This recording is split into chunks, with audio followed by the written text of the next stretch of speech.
Velsara stared at the transport ship.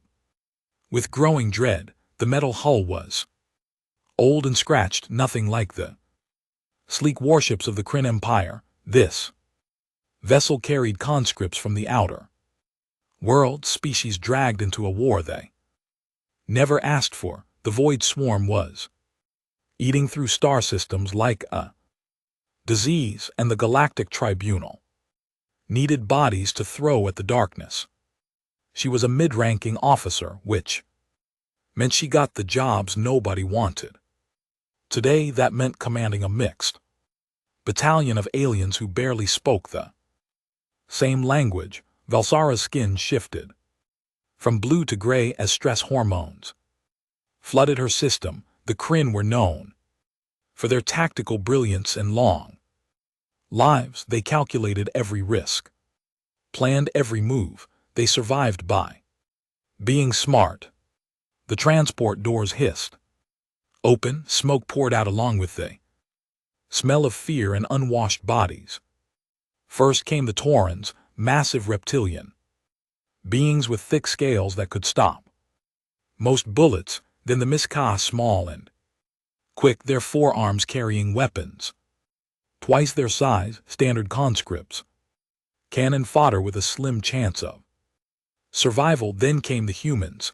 Velara had read the briefing about Earth, a small planet in an unremarkable system, only contacted by the Tribunal 3 months ago. The humans had no space travel, no energy shields, no genetic modifications. They were soft-skinned mammals that died from simple infections. Their bones broke easily. They needed to eat multiple times per day just to function. Why the Tribunal conscripted them was a mystery. It seemed cruel, even by wartime standards. 4 humans walked down the ramp. They looked around with wide eyes, taking in the massive space station with its artificial gravity and floating platforms. One of them stumbled and nearly fell. Another was crying quietly. These were not soldiers. These were people grabbed from their homes and thrown into hell. Form up, Velara barked in galactic common. Her translator implant would make the words understandable to all species. Line formation now. The Taurans and Miska moved quickly into position. The humans stood confused for a moment before copying the others. Velara walked down the line, inspecting each soldier. When she reached the humans, she had to stop herself from sighing. The first was a male, tall for a human, with dark hair and tired eyes. He wore simple clothes that were already torn in places. No armor, no combat suit, just fabric. Name? Velar asked. TJO, the human said. His translator, Chip, mangled the pronunciation slightly. I was building a house when they took me. Do you know when I can go home? Velsara didn't answer. She moved to the next human, a female with short hair and glasses that seemed unnecessary given modern medicine. Jai Wu, I taught children history. Female's voice was steady, but her hands shook. This is a mistake. I'm not a fighter. The third was another female, this one with medical symbols on her torn clothing. Hey, one doctor, I need to contact my hospital. I have patients who you're a soldier now. Velara cut her off. Your only patient is yourself. Try to stay alive. The last human was a male with broad shoulders and burned scars on his arms. Sunman firefighter. He looked in the eyes, which was considered rude in Kryn culture. Where's the enemy? At least one of them had some courage, Velara thought. Behind her she heard laughter. 3 Torgan soldiers were pointing at the humans and making jokes in their growling language. Translator caught fragments. Soft meat, dead in a day. Why even give them weapons? Velsara wanted to disagree, but she couldn't. Everything about humans screamed victim. They had no claws, no fangs, no natural armor. Their reaction time was average at best. They couldn't see in the dark or breathe toxic atmospheres. They were just ordinary, painfully, fatally ordinary. Listen up. Velsara addressed the entire battalion. We deploy to Station Karis in 2 hours. The Void Swarm is 3 days away.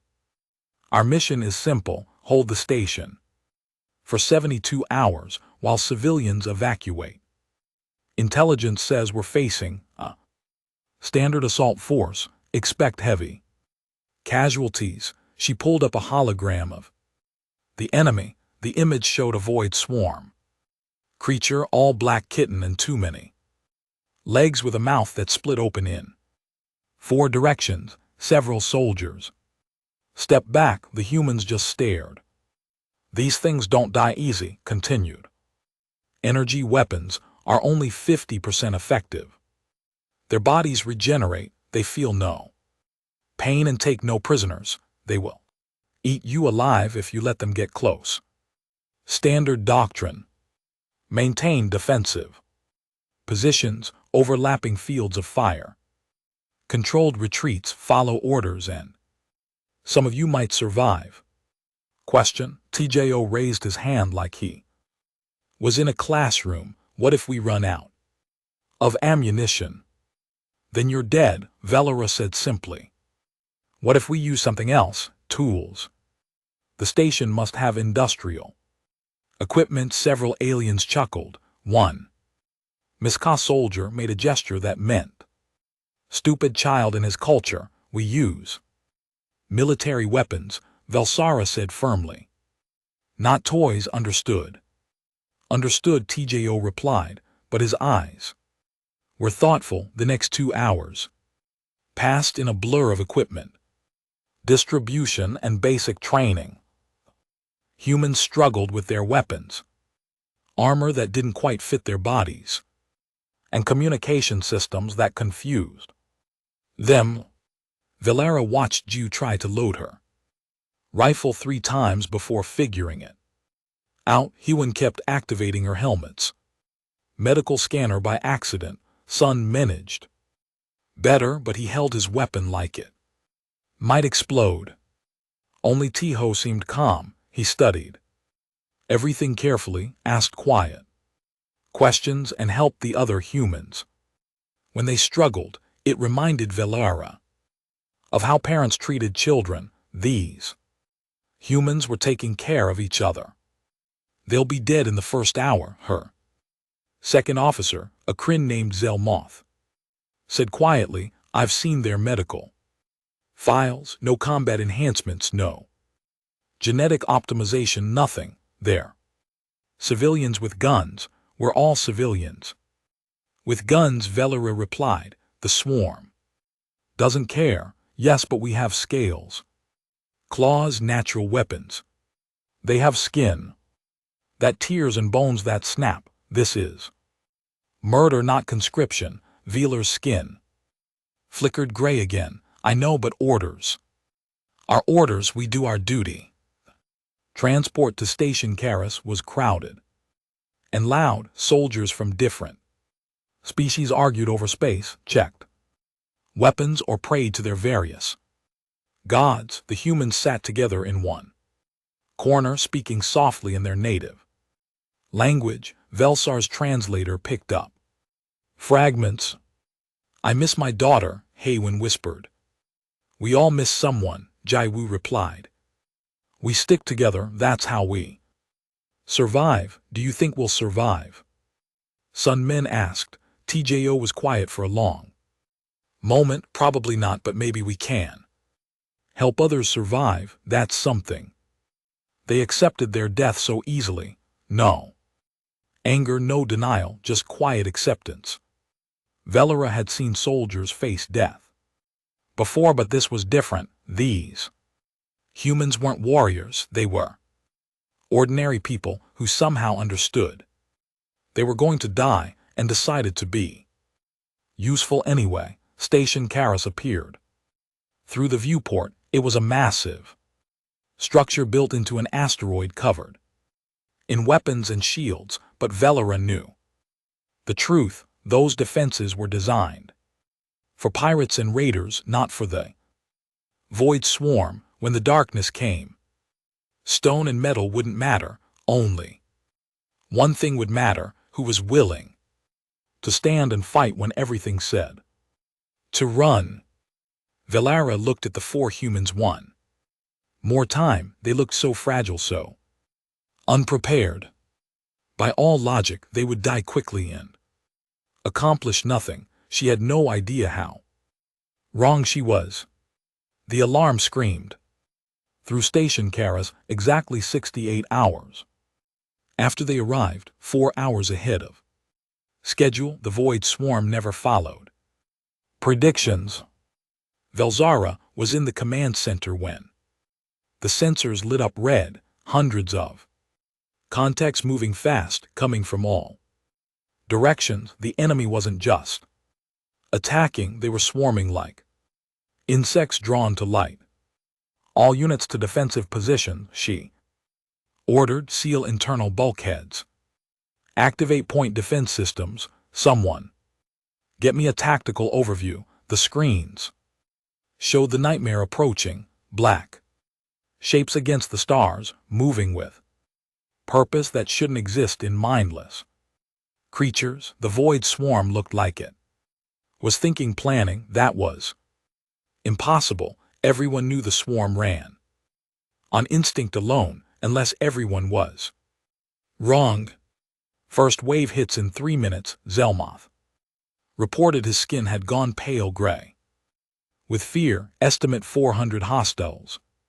Station shields won't last long. Velera opened the battalion-wide channel. Remember your training. Hold your positions. Controlled fire. Don't waste ammunition. We just need to survive until the evacuation is complete. She didn't mention that the evacuation transports needed 48 more hours, or that their ammunition wouldn't last half that time. Soldiers fought better when they thought survival was possible. The shields lit up as the first swarm creatures hit. They weren't flying or using ships, they just moved through space like they owned it, their bodies protected by something that wasn't quite armor. Energy weapons splashed against them, killing some, wounding more, but too many got through. Then they hit the station hull. The sound was wrong, not the bang of an impact, but a wet tearing noise like flesh being opened. The swarm creatures had claws that cut through metal like paper. Alarms shrieked as hull breaches opened in a dozen locations. Seal those breaches. Velzara ordered. All units engage. The fighting started in the outer corridors. Velera watched through security cameras as her soldiers fired into the darkness. The Void Swarm poured through holes in the walls, their bodies absorbing bullets and energy blasts. Togan's soldier emptied his weapon into one creature's chest. It kept coming, grabbed him with too many legs, and pulled him into the darkness. His screams cut off quickly. Section 7 is falling back, a voice reported. Section 12 is requesting support. Section 4 is gone. No survivors. Velzara felt her skin turn almost white. They'd been fighting for 10 minutes and already lost a quarter of her forces. At this rate, they'd be dead within the hour. Commander Zelmoth pointed at one screen. The humans. They're not in position. Velera's blood went cold. She'd assigned the humans to a relatively safe position in the interior. It was an act of mercy. Let them die slowly instead of being in the first wave. But the screen showed their position empty. Where are they? According to their locators, they're in The industrial section, the manufacturing area, what are they doing? That's not their assignment. Before anyone could answer, an explosion rocked the station, not from outside. From inside, in the manufacturing section, the screen showed fire and debris, but also something else. Swarm. Creatures falling back, burning. Get me. A visual on the humans now. The camera feed showed chaos. TJO had ripped a plasma cutter from a construction rig and was using it like a weapon. The blue-white flame cutting through swarm creatures like butter. Jew had jury-rigged some kind of explosive thrower using mining charges and a cargo launcher. When she fired, entire groups of creatures exploded in flames. Hey, Juan wasn't fighting, she was running through the battle, dragging wounded soldiers to cover, her medical scanner flashing as she worked. A cringe soldier who'd been left for dead was now being bandaged and dragged to safety. It made no sense. Running into fire to save someone already dying was illogical. Son. Men had found the station's industrial cargo loader, a massive machine designed to lift tons of equipment. He was using it to crush swarm creatures against the walls, the machine's metal arms moving with surprising speed. They're winning. Zelmoth sounded confused. That section was overrun. How are they winning? They're not following doctrine, Velera whispered. They're improvising.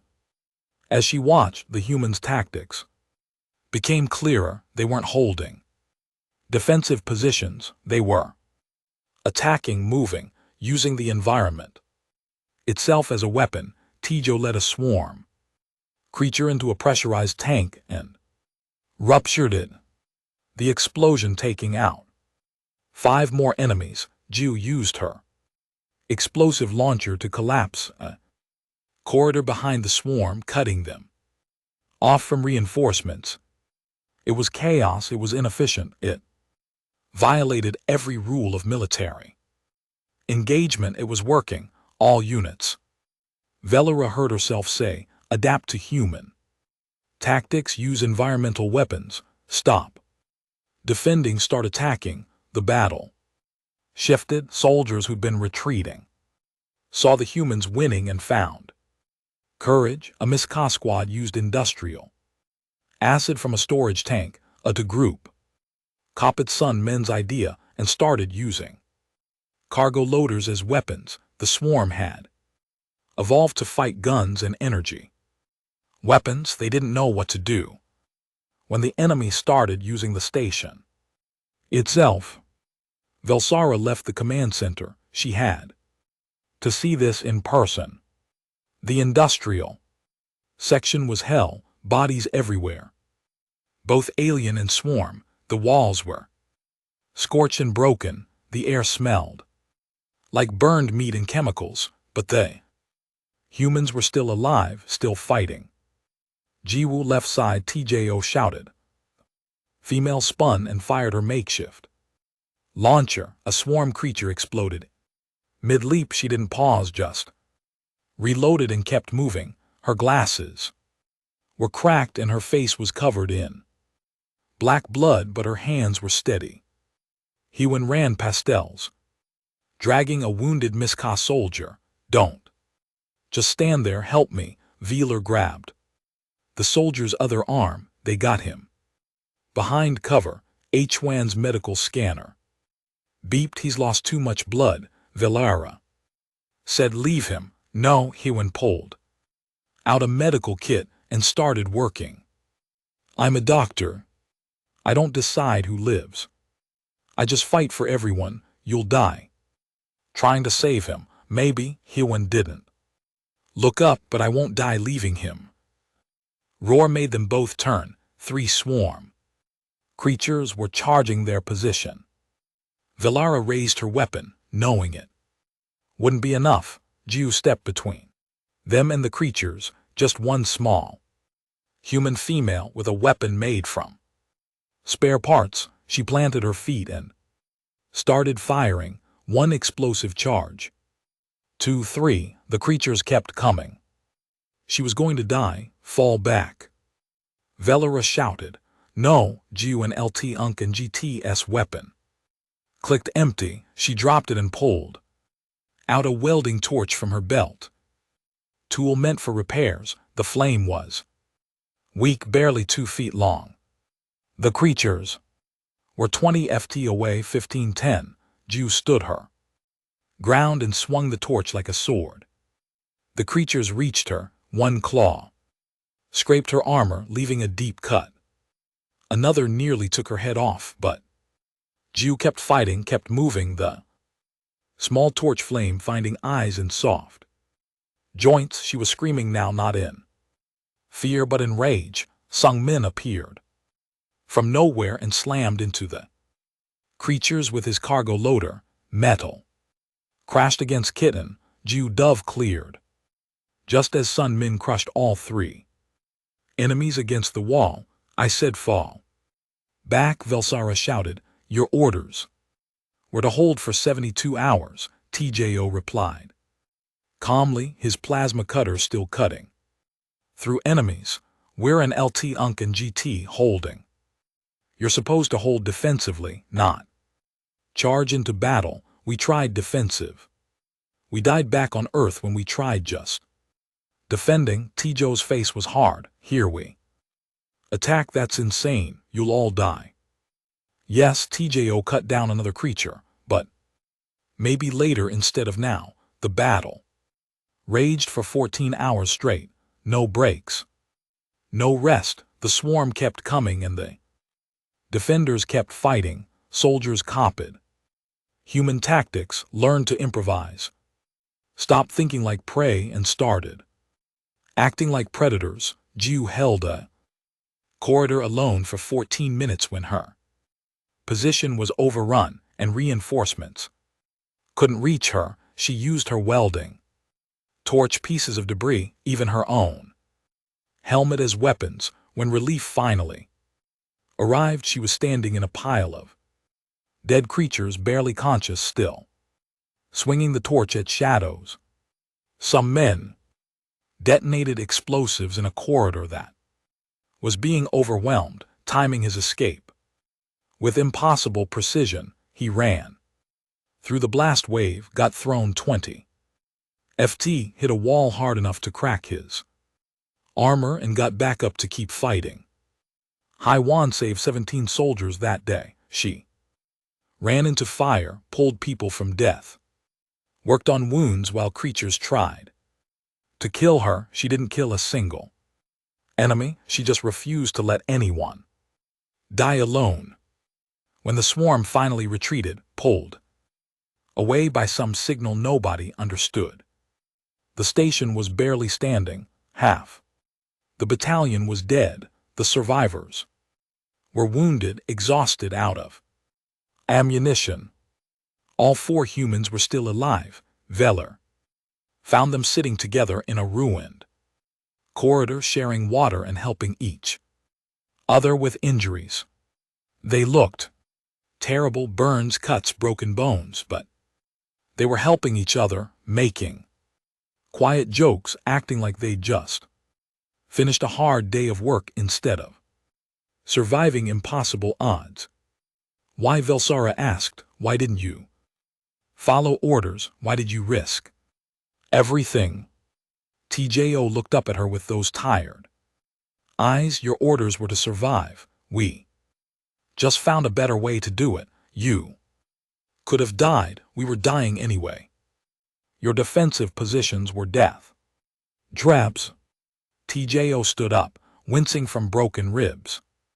So we stopped defending and started fighting. Seemed smarter. Velara wanted to argue, wanted to say that military doctrine existed for a reason, that chaos wasn't strategy, that luck wasn't skill, but they'd won against impossible odds using improvised weapons and tactics that shouldn't work. They'd won.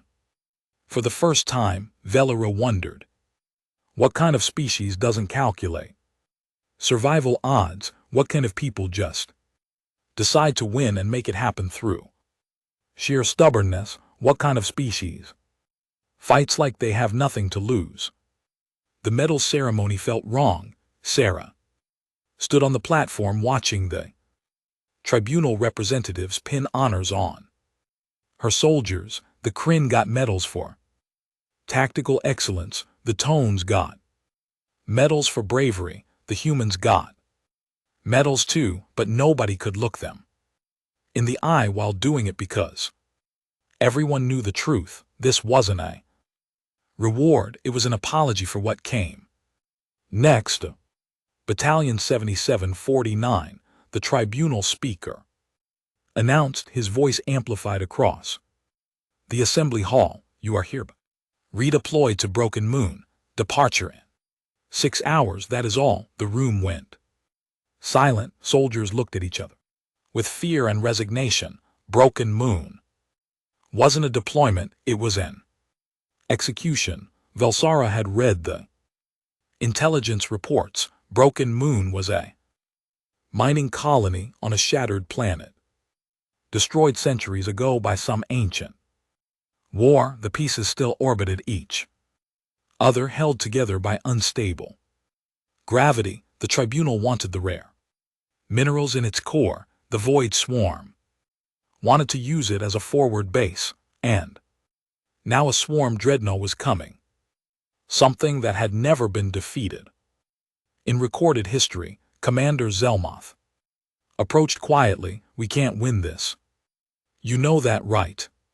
A dreadnought is a mobile fortress. It carries thousands of swarm creatures and has armor that resists everything we have. Protocol says we evacuate and let the dreadnought have the moon.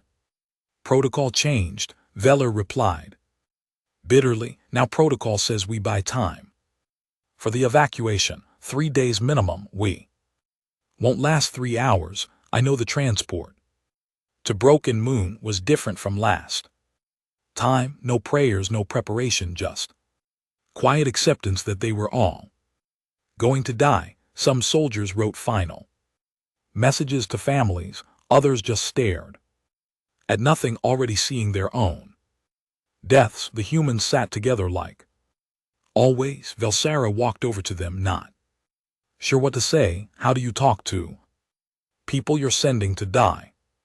Tiho, she started. I want you to know. We know, he interrupted gently. We looked up dreadnoughts. We know what they can do. I'm sorry if I could, Commander. Jiu smiled, though it didn't reach her eyes. You're a soldier following orders. We understand. It's not your fault. I could refuse. I could, and they'd execute you and send someone else. Hewen said, we've seen how this works. You're trying to keep as many of us alive as possible. We appreciate that. Sun Min just nodded. He'd been quiet since the battle at Station Kiss, something dark in his eyes.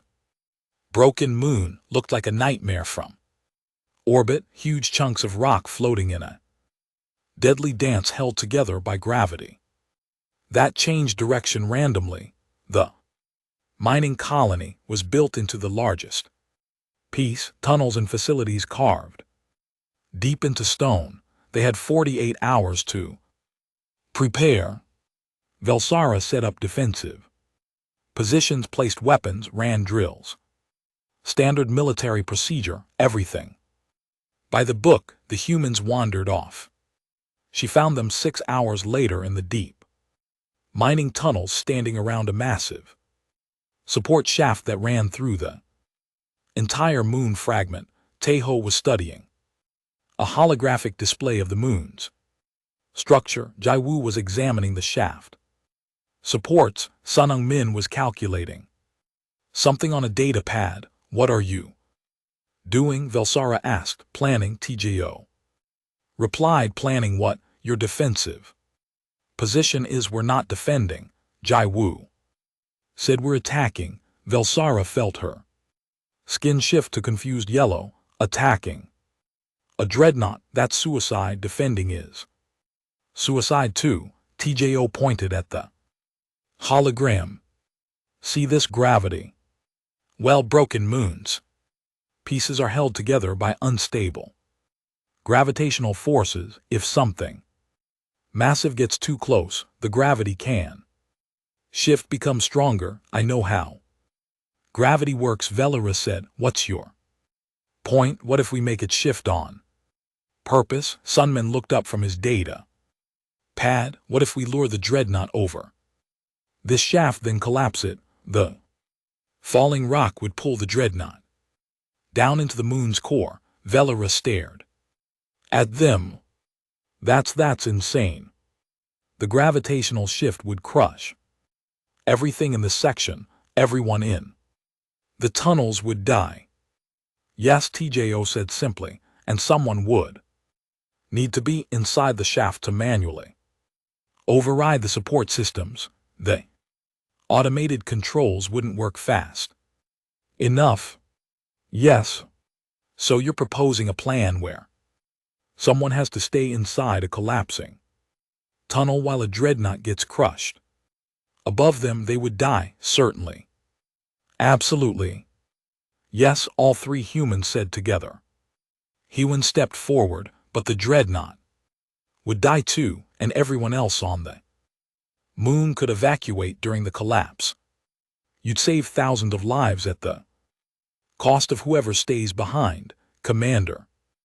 Tijo's voice was patient, like he was explaining something to a child. We're all dying anyway. Your defensive plan gives us maybe 3 hours before we're overrun. This plan actually accomplishes something. It's murder. I won't order someone to certain death, then don't order it. Ju smiled sadly. We'll volunteer. Vila felt like reality was breaking in. Kryn culture, unnecessary sacrifice was wasteful. You fought smart, preserved lives, accepted defeat when victory was impossible. You didn't throw yourself away for nothing. But the humans weren't throwing themselves away for nothing. They were trading their lives for thousands of others. They done the math and decided it was worth it. I forbid this, Velera said firmly, as your commanding officer. I forbid this plan. We defend according to protocol. That's final. The humans looked at each other. Some kind of silent communication passed between them. Understood, Commander, TJO said. But Velera saw the lie in his eyes. The dreadnought arrived 18 hours later. It emerged from the darkness like a small moon itself, all black metal and organic curves. Gunports opened along its sides. Thousands of them. Launch bays vomited. Swarm creatures by the hundreds. All units engage, Velera ordered. The defensive positions opened fire. Missiles, energy weapons, kinetic rounds. The dreadnought shields absorbed everything, not deflected, absorbed. The weapons hit and simply vanished into the blackness. It's not working. Zelmoth shouted, nothing's working. Swarm drop pod hit the moon's surface. Then another, then dozens. The creatures poured out and charged the colony. The battle had begun. Velar fought at the front line, her weapon heating in her hands as she fired again and again. The swarm was endless. For every creature that fell, 3 more took its place. The defensive positions were being overrun. Commander, a voice screamed in her communicator. The humans, they're not at their positions. Velera's blood went cold. She pulled up the tactical display and saw 3 human signals moving through the deep tunnels, moving toward the main shaft. No, she whispered, then louder. No, TJO, I gave you an order. Tijo's voice came through, calm and steady. Sorry, Commander, but Someone has to do this, might as well be us. I forbid this, I know we're disobeying orders, you can put us on. Report, there was dark humor in his voice. When this is over, Velzer abandoned her position and ran through burning corridors past fighting soldiers down into the deep tunnels. She had to stop them, had to make them see reason. She reached the shaft entrance just as the three humans were setting up their equipment. Explosives over controls, a manual detonator. Stop, Belsara shouted. That's in order, we need you to do something for us, Ju said, ignoring the order. She handed Velara a data pad.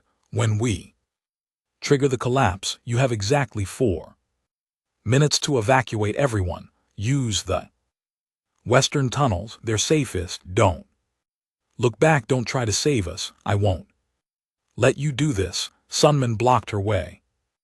Gentle but firm, Commander, we're already dead. We died when we got conscripted into this war. This way our deaths mean something. Please let us mean something. Hi, Juan was crying, but her hands were steady as she worked on the controls. Tell my family I was helping people, that's all. Just tell them I helped. Where's Tejo? Velara demanded. Already topside, Ju said. Someone has to pilot the distraction.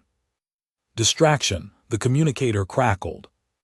Commander, there's a cargo shuttle launching from Base 7. Who authorized that? It's Tejo, Ju explained. He's going to get the dreadnoughts' attention. Lead it over the shaft. Give us a clear shot. Velara pulled up the external cameras. A small shuttle was flying directly at the dreadnought, weapons firing. It was like watching an insect attack a mountain. The dreadnought's guns swiveled toward the tiny craft. He's going to die, Velara said. Yes, Jai Wu replied, but he and LT Unk and GT LL die pulling that monster into position, and then we finish it. I can't allow this. You can't stop it. Sun Min was checking the charges. It's already happening. You have a choice, Commander. Let 3 humans die for nothing, or let us die doing something that matters. Use us. Save everyone else. Velara wanted to argue, wanted to say there had to be another way, but the dreadnought was firing now, tearing through the colonies' defenses. Soldiers were dying. The evacuation was stalled. 4 minutes, she whispered. You're sure? We're sure. Velara made the hardest decision of her life. She turned and ran back up the tunnel, screaming into her communicator. All units evacuate now. Western tunnels. 4 minutes. Move, move, move. She reached the surface just in time to see Tejo's shuttle dodge a blast from the dreadnought. The massive ship was moving, following the tiny craft like a predator chasing prey. Tejo was leading it in a dance, staying just ahead of its guns, pulling it toward the shaft. Almost there, Tejo's voice was strained. Tell them it was worth it. Tejo. Velar started in position. Ju and LT Unk and GT's voice cut in. Detonating in 10 seconds, the world exploded. The shaft supports blew apart with a roar that shook the entire moon. Rock began to fall, tons of it pulled by gravity suddenly shifting. The dreadnought, caught above the collapse, tried to pull away. Too slow. The gravity well caught it and pulled down. The massive ship screamed, metal tearing as it was dragged into the collapsing shaft. Tejo's shuttle was caught in the same pull, spiraling down into the darkness. Get them out, Velara screamed, knowing it was pointless. Someone get them out. But there was no one to save. The shaft collapsed completely, taking the dreadnought with it, rock and metal and Bodies all crushed together in the moon's core. The entire colony shook. Like it was dying. Then silence. Velura stood at the edge of the crater where the shaft used to be. There was nothing left, just broken stone and darkness. The humans were gone, all 4 of them. Tjoju Hiwan Sung Min, they'd sacrificed themselves to kill something unkillable, and it had worked. The dreadnought was dead, first one in recorded history. Velara's legs gave out. She sat in the dust and ash, staring at nothing. Zelmoth found her there an hour later. The evacuation was successful, he reported quietly. 2,000 civilians saved. Minimal military casualties. The humans, they saved everyone. They didn't have to die. Velura whispered. Yes, they did. Zelmoth said they knew it. They chose it. That's what makes it matter. Velura finally understood. Humans didn't fight to survive. They fought to win. And if winning meant dying, they died without hesitation. What kind of species does that? What kind of people trade there? Live so easily for others they barely knew. What kind of warriors don't even consider themselves warriors? Velura couldn't sleep. Every time she closed her eyes, she saw them falling into darkness. Tijo's shuttle spiraling down. Ju and Hwan and Sun Men trapped in collapsing stone. 4 humans who shouldn't have been soldiers dying like heroes. She'd filed her report, praised their sacrifice, recommended them for the highest honors. The words felt empty. The replacement conscripts arrived 3 weeks later. More humans pulled from Earth to fill the gaps. They looked just as confused and scared as the first group. Velsara watched them stumble off the transport, wearing clothes from their old lives, carrying no weapons, knowing nothing about war. One of them stood out, a male with a familiar face. It took Velsara a moment to realize why he looked familiar. Tjo, she whispered. No, Commander, the human replied, his translator chip made his accent clear. I'm Dongsu. Tjo was my brother. They told me what happened. I volunteered to take his place. Velura felt something break inside her. Your brother died. Why would you volunteer? Because someone has to. Donggu's eyes had the same look as Teho, tired but determined. Earth is small, weak, but we can still help. That's what he believed, so I'm here. She wanted to send him home. Wanted to tell him that his brother's sacrifice should be enough, that Earth had given plenty already, but the war continued. The void swarm kept coming. Bodies were needed. Welcome to Battalion 7749. Velura said quietly, try to survive. The new humans integrated slowly. They learned from the other species, copied tactics, asked endless questions, but something was different about them. They knew about Tahoe and the others. The story had spread through Earth somehow, passed from person to person until it became legend. The 4 humans who killed a dreadnought. It changed how they fought. The new conscripts weren't just trying to survive, they were trying to prove something, that Earth mattered, that humans could stand alongside other species, that death with meaning was better than life with fear. Velura threw herself into research. She accessed the tribunal's restricted archives, searching for answers. Why did humans fight this way? What made them so different? The answers she found terrified her. The files were old, some dated back thousands of years. References to Earth appeared throughout, always connected to something called the Old Ones or the Eternal Choir. One file described an attempted invasion of Earth. 3,000 years ago, the Old Ones were godlike beings capable of bending reality to their will. They'd conquered hundreds of worlds without resistance. Earth should have been easy, but humans didn't know they were supposed to lose. The report described a battle in a place called Mesopotamia. The Old Ones sent their champions, beings of pure energy that could not be killed by mortal weapons. Humans attacked them with bronze swords and stone spears. They died by the thousands, but they kept coming, wave after wave, generation after generation. One passage made Velara's skin turn white. The humans do not calculate odds. They do not surrender when victory is impossible. One of their children, no more than 12 cycles old, killed the being called Radiator. The child took 17 mortal wounds. His body should have stopped functioning, but he continued striking with a sharpened stick until Ritter's physical form dissolved. The child died seconds later, smiling. The Old Ones retreated from that sector, declaring it cursed ground where even gods can die. Another file described a second invasion attempt during Earth's medieval period.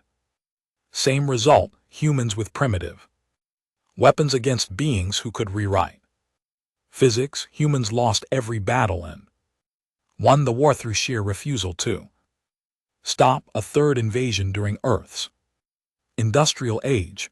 The Old Ones tried different approach, biological warfare, engineered plagues designed to wipe out humanity. Humans lost millions. The Old Ones expected surrender. Instead, humans weaponized the plague right back. They studied it, understood it, and turned it into something even the Old Ones feared. The report described human scientists dying from the plague while still working, passing their research to others with their last breaths. The Old Ones abandoned Earth permanently after that. Their final transmission was recorded. They are broken machines that refuse to stop. They should fear us. They should worship us. Instead, they fight. Even their children fight. Even their dying fight. This species is contaminated with something we do not understand. A madness that looks like courage, a death wish that looks like strategy. Leave them alone. Let them burn themselves out in their own wars. If they ever reach the stars, we must ensure they serve only us or remain isolated.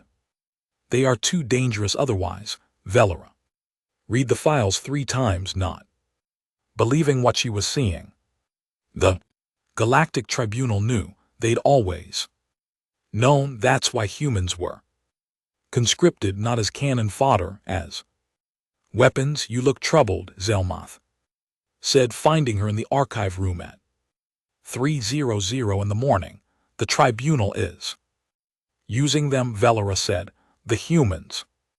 They know what humans can do. They're using them as shock troops, suicide soldiers. Every species is being used. That's what conscription means. No, Belsara pulled up the files. Read this. The Old Ones, the beings who once ruled this galaxy, tried to conquer Earth 5 times, 5 times Zelmoth, and lost every time to humans with primitive weapons and no technology. Zelmoth read in silence. His skin went through several color changes. This can't be real. Gods don't lose to primitives. They did because humans don't understand losing. They don't have the concept of impossible built into their thinking. They just keep fighting until something breaks, usually them, but sometimes the enemy breaks first. If the tribunal knows this, why conscript them at all? Why not just leave Earth alone? Velsara pulled up another file. This one was recent, classified at the highest Level she needed to hack 3 security systems to access it because the Void Swarm isn't the real war, she said quietly. It's a distraction. The file showed sensor data from deep space. Something was coming, multiple signatures, massive beyond comprehension. Energy readings that match the descriptions of the old ones. The Eternal Choir was returning. They're coming back, Velera explained. After thousands of years, they're coming back to reclaim the galaxy. The tribunal knows. They've been preparing. The Void Swarm was just the opening. Move, something to study us, measure our strength, and the humans the tribunal is training them, testing them, seeing if they'll fight the same way against impossible odds, because when the Eternal Choir arrives, humans might be the only species crazy enough to fight back. Zelmoth was quiet for a long time. That's monstrous, using an entire species as a weapon against gods. Yes, we should tell them, warn them, and say what? That their entire planet was conscripted because ancient gods fear them, that they're being thrown at the swarm to prepare them for something worse. The truth will terrify them. Or worse, it won't. They'll accept it and keep fighting anyway, because that's what humans do. Velsara thought about Tejo's last words. Tell them it was worth it. He died believing he was saving people, never knowing he was just practice for a bigger war, a war against beings that could unmake reality itself. What do? Zelmoth asked. We keep them alive as long as we can. We train them, prepare them, and when the Eternal Choir arrives, we stand with them. Against gods, confirmed. Humans proved it can be done. They killed gods with stone and bronze. What can they do with modern weapons, with ships and energy rifles? They'll still die. Everyone dies, Zeloth. The question is what we do before that happens. Week later, the emergency alert came through. All commanders to report immediately. Velera ran to the briefing room, her heart's pounding. The tribunal representative's face was pale, his skin showing fear colors across every species spectrum. The Void Swarm has retreated, he announced. All fronts, every system. They're pulling back to deep space. Murmurs of confusion and relief filled the room. That's not all, the representative continued. We've received a transmission from something claiming to be the Eternal Choir. The room went silent. They're demanding our surrender. Complete and unconditional. Serve them or be unmade from existence. We have 3 days to respond. What's the tribunal's decision? Someone asked. Every major civilization is negotiating, trying to find terms we can accept, ways to coexist. We can't fight them. They're gods. Velera felt her blood run cold.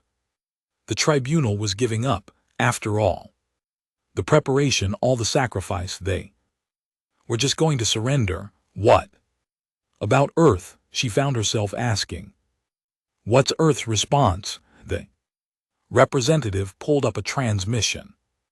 The audio was simple, just 2 words in a human language. The translator rendered it as no. That's it, Zelmoth asked. Just no. Earth's full response was longer, the representative said, but it amounts to the same thing. They refuse to surrender. They're mobilizing their entire population for war against beings they can't possibly defeat. Someone laughed bitterly. They're insane. Yes, Velera said, but maybe that's exactly what we need. She looked around the room at the other commanders, saw fear, resignation, acceptance of defeat. Then she looked at Dong Su, standing with the other human Conscripts saw determination. Anger, readiness, humans didn't. Calculate odds, they didn't surrender. When victory was impossible, they just fought until something broke. Velsara made her decision. Battalion 7749 will not be negotiating, she announced. We stand with Earth. If humans are insane enough to fight gods, then I'm insane enough to fight beside them. Zelmoth looked at her like she'd lost her mind. Maybe she had, but she remembered 4 humans falling into darkness to kill something unkillable. She remembered a child with a sharpened stick killing a god. She remembered that impossible didn't mean the same thing to humans as it did to everyone else. Commander Dong-su approached after the briefing. Thank you for standing with us. Thank your brother, Bells replied. He taught me something about fighting, about meaning, about why we don't stop even when we should. What did he teach you? That humans are terrifying and maybe gods should be afraid. The Eternal Choir arrived on the 3rd day exactly as promised. They didn't come in ships, they simply appeared in space like wounds in reality itself. Their forms too bright to look at directly, too complex for mortal minds to fully understand. Velera watched from the bridge of the assault carrier as the beings manifested across the fleet's position, hundreds of them, thousands, each one radiating power that made her instruments scream and her crew weep with instinctive terror. All ships reporting mass equipment failure, Zelmoth reported. His voice was shaking. They're not even attacking. Just being near them is breaking our technology. What about the humans? Their equipment is failing too, but Zelmoth pulled up a visual. They're still moving forward. The human ships were breaking apart, holes cracking under the reality-bending presence of the Eternal Choir, but they didn't stop, didn't retreat. They just kept pushing forward through the impossible pressure. One of the Eternal Choirs spoke, not in words but in concepts that appeared directly in everyone's mind. We are the eternal, we shape the void, we taught the stars to burn. Why do you resist the inevitable? Most of the galactic fleet had already powered down their weapons, accepting defeat, waiting for mercy. Earth's response came from a battered cruiser that was barely holding together. Because we don't care what you are. The voice was human, female. Velera's computer identified her as Commander Bora, one of Earth's newest officers, someone who'd been a student 3 months ago. We've killed gods before, Bora continued. You'll be no different. The Eternal Choir's response was laughter that tore at reality. Space itself seemed to shred around the human fleet. Your weapons cannot harm us. Your ships crumble. You understand nothing of what we are. Then let's find out, Bor replied. The human fleet charged. It was suicide. Beautiful, terrible, certain suicide. Their ships fell apart around them. Their weapons fired and the shots dissolved before reaching targets. Soldiers died from proximity alone, their bodies unable to exist near beings of pure energy, but they kept coming. All ships, Velera heard herself shout. Follow the humans, engage the enemy. Commander, we can't fight them, Zelmoth protested. Then we'll die trying. Move. Her ship lurched forward. Other ships followed, not many. Most of the fleet still hung back, paralyzed by fear or waiting for negotiations that would never come. But some followed. Some saw humans dying by the thousands and decided that if these soft-skinned mammals could charge gods, then anyone could. The battle was chaos, not the Organized chaos of military engagement, but the fundamental chaos of reality. Breaking down. The eternal choir didn't fight so much as simply exist, and their existence unmade everything around them.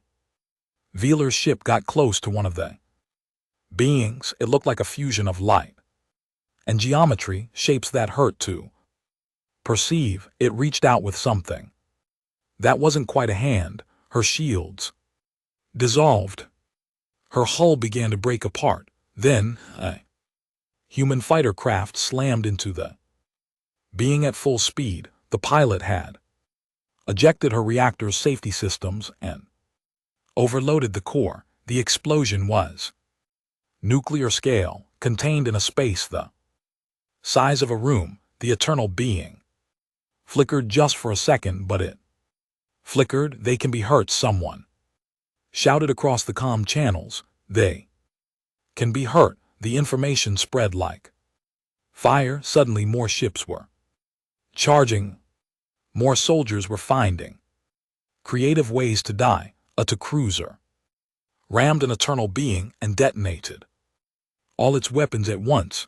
A Miskai squad rode a missile into the heart of another being and manually detonated it, but humans were still leading, always. Humans. Dongu's voice came through on Velera's command channel. Commander, we've identified their anchor point, the thing keeping them stable in our reality. If we destroy it, they can't maintain physical form. Where is it? Their throne ship at the center of their formation. Velera pulled up the tactical display. The throne ship was massive, larger than a moon, protected by hundreds of eternal beings. Getting close was impossible. We're going in, Dongu said. That's suicide. Yes, but we've done suicide before. We're good at it. Veeler wanted to stop him, wanted to find another way.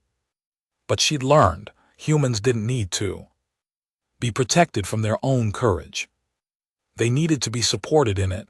I'm coming with you, she said. Commander, that's not a request, Dongsu. If you're dying today, I'm dying beside you. 20 ships formed up, human vessels mostly, but some Kryn, some Tone, some Miska.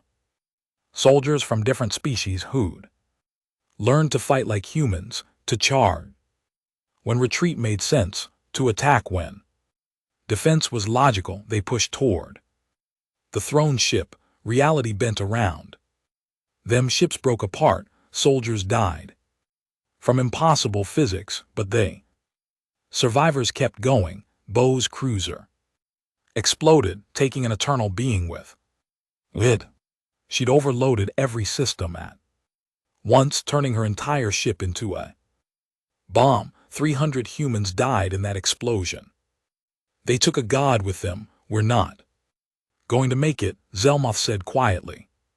He was right. Half their ships were gone. The throne ship was still too far away. They'd all die before reaching it.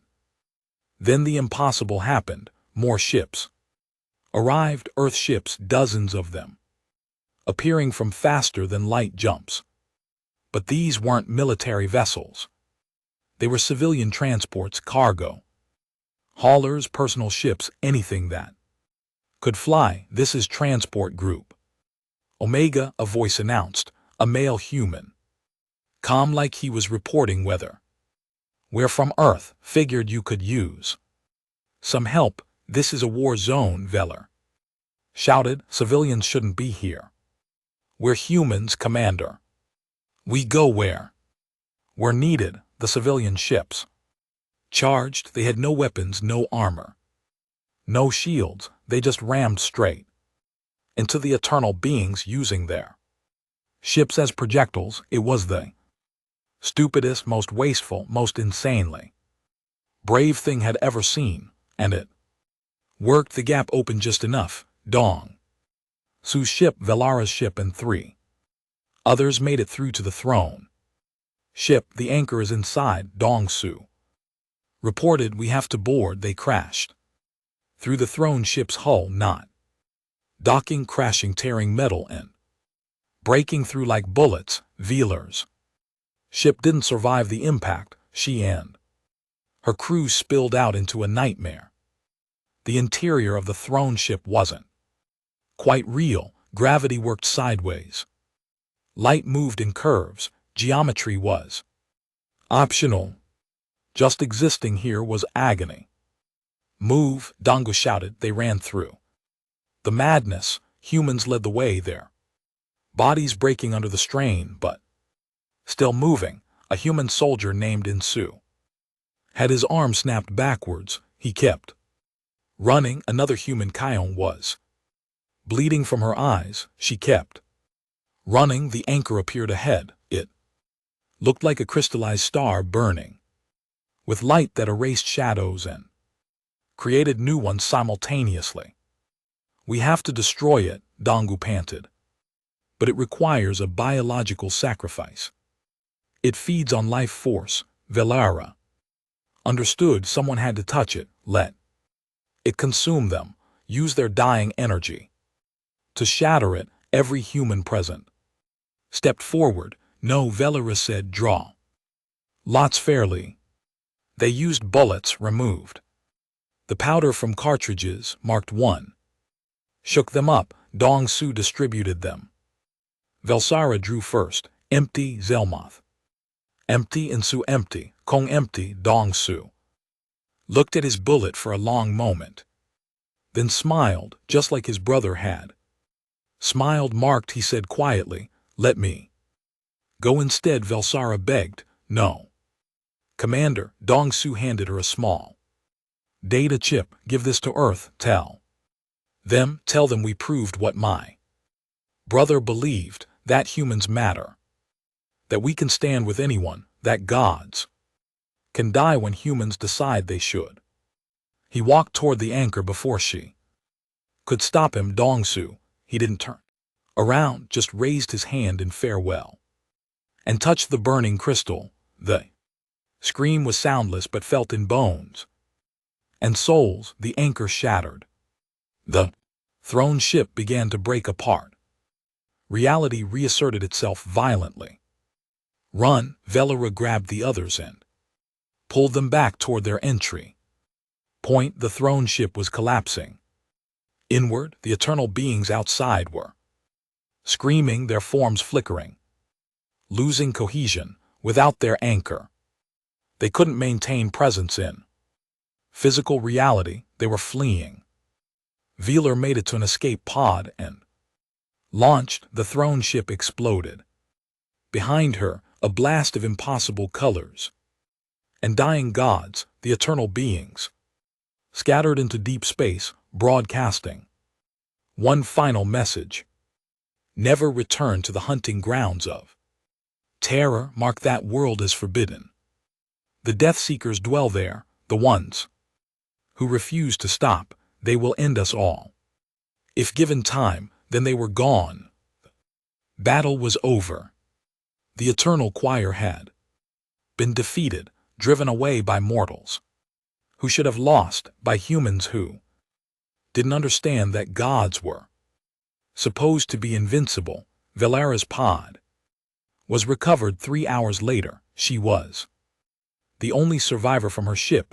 Zelmoth was gone. Most of her crew was gone. 90% of the human fleet was gone, but they'd won. The war ended not with negotiations or surrender, but with the enemy fleeing. In terror, the galaxy was free. The eternal choir would not return, not in this generation, maybe not ever. Velara spent 3 months recovering. Then she asked for transport to Earth. Planet was different from what she'd expected. Not a military fortress, but a world of green and blue, cities and farms, mountains and oceans. A world that looked peaceful, even though it had sent millions to die in space. She visited a memorial, a simple stone wall with names carved into it, so many names: Tihoju, Heiwen, Sung Min, Dong Subora thousands more, a human child, was placing flowers at the base, maybe 7 years old female with dark hair and a bright smile. Did you know any of them? The child asked. Yes, Velora replied. I fought beside them, and they saved everyone. My mom is up there. The child pointed at a name. She flew a cargo ship, rammed it into a god. Dad says she was brave. She was. Why did they all do it? Why did they fight when they could have run? Velsara thought about that question. She'd been asking herself the same thing for months. Because someone had to, she finally said. And your people decided, why not us? The child nodded. Like this made perfect sense. That's what my teacher says. She says, humans fight because we're the ones who show up, even when it's scary. Your teacher is right. Well, there be more wars? Probably. There are always more wars. Then I'll fight too. When I'm old enough. The child said it so simply. No fear, no hesitation, just acceptance that when the time came, she'd stand up and charge into impossible odds, because that's what humans did. Velsara finally understood.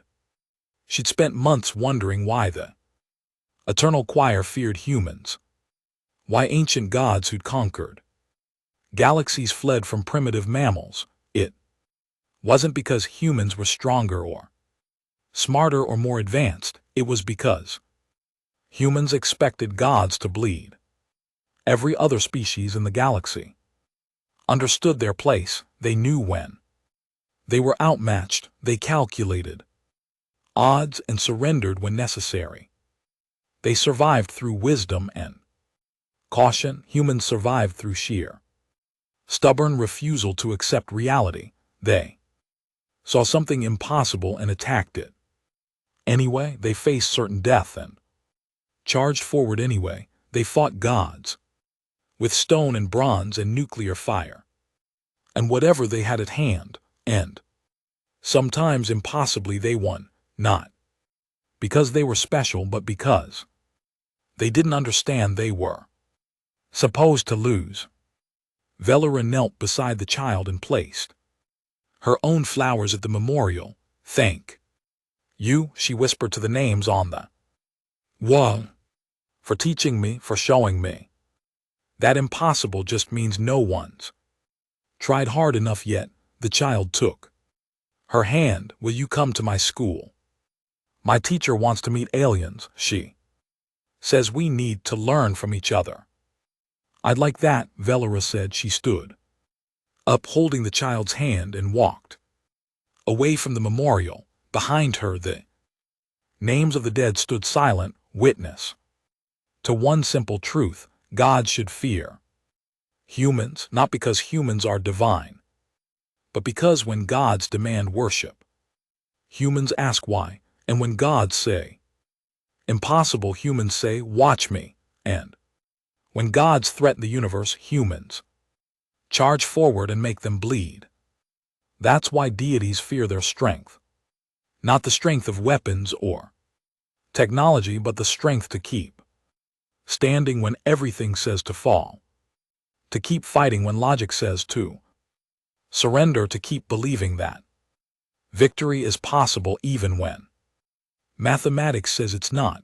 Velora looked up at the sky, at the stars where the eternal choir had fled in terror, where the void swarm had retreated in fear, where the old ones had abandoned their claims millennia ago. Somewhere out there, gods were watching Earth, hoping humans would stay on their small blue planet, praying that these death seekers would never spread to the stars. But Velora knew the truth. She'd seen it in Tijo's eyes, in Ju and Lt Lunk and GT's courage, and Dongu's sacrifice, in that child's simple certainty. Humans were already spreading to the stars, and when they arrived, reality itself would have to adjust, because humans didn't ask permission from the universe. They just showed up.